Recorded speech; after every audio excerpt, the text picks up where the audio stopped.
Spending a lot of money on an item is usually a guarantee that you'll take good care of it. After all, who would spend thousands or possibly even millions of pounds on something only to toss it aside like yesterday's garbage? Surprisingly, it turns out that quite a few people are willing to do exactly that. We can't complain though, because in doing so, they've given us the material for this video, full of incredibly valuable abandoned cars. It takes a trained eye to spot the value of this car on a first look. It's faded, rusted, and many years past its prime. But there is some true beauty hiding away there beneath the rust. This is a 1961 Chevrolet Bel Air Bubble Top, and it's a barn find. The car was found in a forgotten barn in Spokane, Washington, USA, and after its discovery, it was auctioned off on eBay, where even in this sorry state, it's still sold for several $1,000s.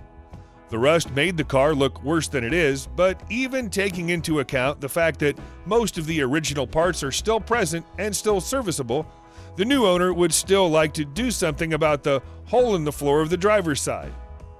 That's one key part that wasn't included with the sale, too. The car came with an engine. Even the cheapest, fully restored models of this car regularly fetch $40,000 when they come up for auction, so for the right restorer, this would have been a no-brainer of a buy. While barn finds are usually expected to be in a shabby state, sometimes an old barn will do a good job of protecting whatever's hiding inside it, even if nobody's opened the door in decades.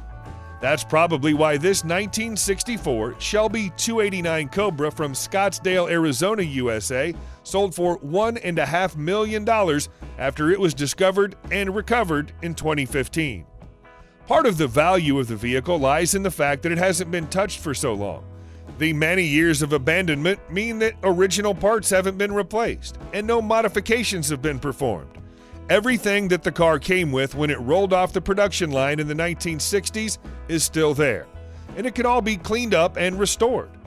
Shelby Cobras have become particularly popular with collectors in recent years, both because of their rarity and their sleek design.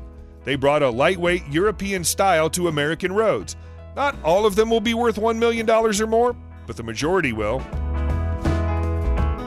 Bugatti has moved on from their Veyron supercar and come up with even more expensive and luxurious models in the time since the Veyron was built. But a Veyron is still an incredible and valuable thing to own. Money means very little to somebody rich enough to own supercars in London and property in Dubai, though. And so abandoning this Veyron with the engine running and the key still in the ignition was no big deal to the owner when he did it in 2013. The car was not only unlocked and wide open to be stolen and driven away, it had been left on double yellow lines and was therefore liable for a parking charge. It turned out that the owner, a Dubai-based businessman, had simply left the car for a few moments to go to a nearby shop and buy cigarettes. But it was still an incredibly reckless thing to do in central London. On the one hand, he's lucky that nobody took it, but looking at these images, it seems that he was surrounded by other luxury cars at the time. This must be quite a wealthy area. Way back in 2004, Florida in the United States of America was hit hard by Hurricane Charlie. The storm did untold damage to buildings and people, but it also blew the roof off a long-forgotten shed and revealed a priceless collection of Ferrari racing cars that had been shielded from the view of the public for years.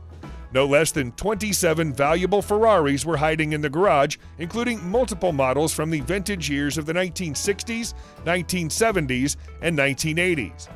In among the collection was a 275 GTB, a 308 GT4, a 410 Super America, a 250 GT58, a 166 Inter Touring car, and even a Studebaker Avanti.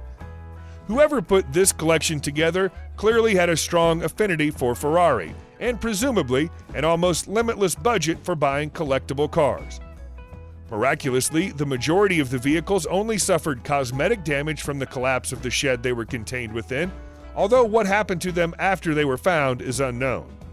Hopefully, the owner had them transported to a sturdier and more reliable place of storage, ideally one that isn't made out of wood. Mystery surrounds the abandoned Rolls-Royce that's parked in a communal garage in the city of Kharkiv, Ukraine. The car is a silver Spur 2, one of only 1,658 that were built between 1980 and 1990. This would have been a status symbol to whoever bought it. The car is permanently stationed outside the garages rather than inside them and is well known to the residents of the local area, but manages to steer clear of damage through vandalism or theft despite the fact that it's been there since the year 2000. The locals say that it had American license plates when it turned up, although the license plates are long since gone. The reason nobody dares to damage the car might be that it's said to be the property of a local criminal and gang leader who vanished without a trace not long before the car was parked here. Most of these images were taken in 2018, and although there's some dust and decay, it looks to us like someone has occasionally washed the car and cared for it. Is it really abandoned, or has it just been parked for 20 years waiting for its owner?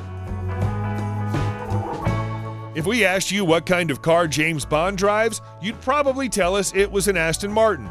And chances are you'd have an Aston Martin that looks very much like this in mind. It's just that the Aston Martin in your imagination would be in much better condition than this one is.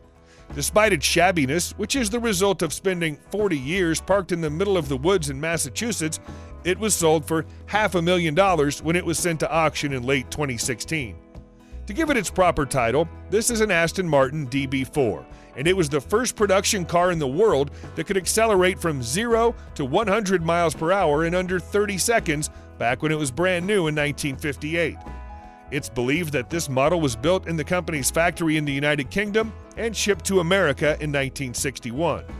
Before selling it, the owner had parked it in the woods outside of his home since the mid-1970s. After a full restoration, it's expected that the car would be worth up to 10 times its $500,000 auction price. Sticking with the theme of classic British cars of the 1950s, here's a 1957 Austin Healey 106 that's looking respectable considering it spent decades stuck inside a tiny, cramped garage without anyone to care for it or maintain it. Like the Aston Martin we just looked at, it was exported to the United States of America from the UK, and it spent at least 40 years in its current location in Hancock, Maine, without turning its wheels. The engine is still inside and should be capable of 117 horsepower, although it would be quite an achievement to get it back up to that level now. The last sighting of this car was April 2018, when the owner was hoping to sell it for $27,000, despite the fact that it was in undrivable condition and would need extensive refurbishment before it could go anywhere. Given that identical models can be found for $20,000 in better condition than this one, it was probably too much to ask. But we'd like to believe that this vintage sports car is currently with an owner who appreciates it. During the years that the Soviet Union existed, there was a Soviet answer to every imaginable piece of Western technology, and that included vehicles. It even included limousines. This is a ZIS 110, a sort of Soviet limo designed by the company ZIL and first introduced in 1946.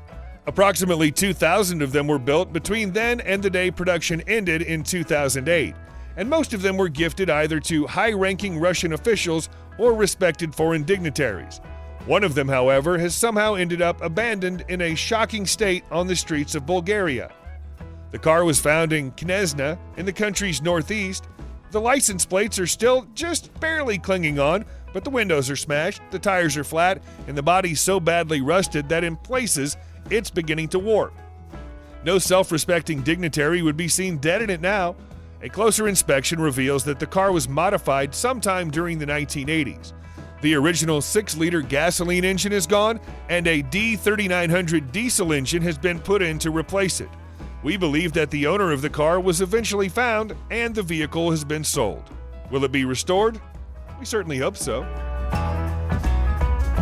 We've all heard of barn finds, but have you ever heard of a mobile home find? Well, if you've never heard of it before, you certainly have now. This is a 1969 Hemi Cuda, and it spent years inside a mobile home trailer, the sort of place you usually expect to find people and furniture. This car was discovered in 2018 and is thought to have been inside its highly unusual hiding hole for the last 32 years, possibly more. The owner was apparently a big fan of custom cars and modifications and used to take the Hemi Cuda to Mopar shows, but got bored of it at some stage after purchasing a newer and apparently more impressive car. He decided that the mobile home was the best place to put it, and there it stayed for more than 3 decades. At least it had some company during all those years in the dark. There was a 1969 Dodge Charger Daytona in there hiding under a cover too. The owner has recently rediscovered his passion for them and is believed to be working on the cars to get them back into a drivable condition. If you ever come across a Mercedes-Benz 300 SL Roadster, you're looking at a classic car that's potentially worth millions of dollars, even when they're broken down, battered, and appear to be no good to anybody. They can still be worth eye-watering amounts of money. Take this one, for example. It's a rusty 1961 model that was classified as a barn find, and yet when it sold in January of 2020, it sold for $800,000. The location of the car has been kept secret, but the fact that it ended up in the hands of the Beverly Hills Car Club might provide a vital clue. Only 256 of these stunning cars were ever built, and of those, only 101 were painted this distinctive light blue shade, which is still visible even through the rust. It was only driven for approximately 7 years. The service documents that came with the car track it to the day it was first bought in June 1961 through to 1968. And then the trail stops dead. It deserved to be loved for longer than it was, and perhaps now it finally will be. This impressive collection of cars was considered to be so valuable that it was an attraction at a museum in Japan. It's just a shame that the museum business failed and then closed down, leading to the abandonment of the building and the classic cars inside. It's amazing that this forgotten fleet hasn't been targeted by thieves. There are decades worth of motoring history here, including classic designs from both Ford and Chrysler. Reports of why the museum failed away: some say that it's inside the Fukushima exclusion zone, but that seems unlikely. If it were, it's doubtful that people would be able to get in and take pictures of the abandoned cars as often as they have. Some of the cars date back to the 1920s and 30s and should probably, by all rights, have been moved to another museum where they could still be on display. If you add their values together, they're almost certainly worth more than the buildings that house them. As far as we know, the cars are still there in the museum, probably becoming a little shabbier and a little more dilapidated with every passing month and year. As a general rule of thumb, the older a make or model of car is, the rarer it will be, and therefore the more valuable it's likely to be to collectors. Finding a complete, fully working vehicle from the 1920s isn't something that happens every day, but it does happen on some days. This 1929 Plymouth Model U, including its original coach doors, paintwork, interiors, and engine, turned up for sale in January 2020 and caused a sensation. For the past 35 years, it's been parked under a cover inside a barn, but it's said that the engine was last tested 7 years ago and it was still running. This was the first ever Plymouth-badged Chrysler car when it was released and represented an attempt by Chrysler to break into the increasingly lucrative budget car market. It may not be worth millions of dollars like some of the other cars we've looked at, but it's still a fine example of a near-century-old car that still has something to offer the right buyer. Subscribe to the channel and turn on notifications, and you will be the first to know when a new video comes out. Thank you for watching, and see you in the next video.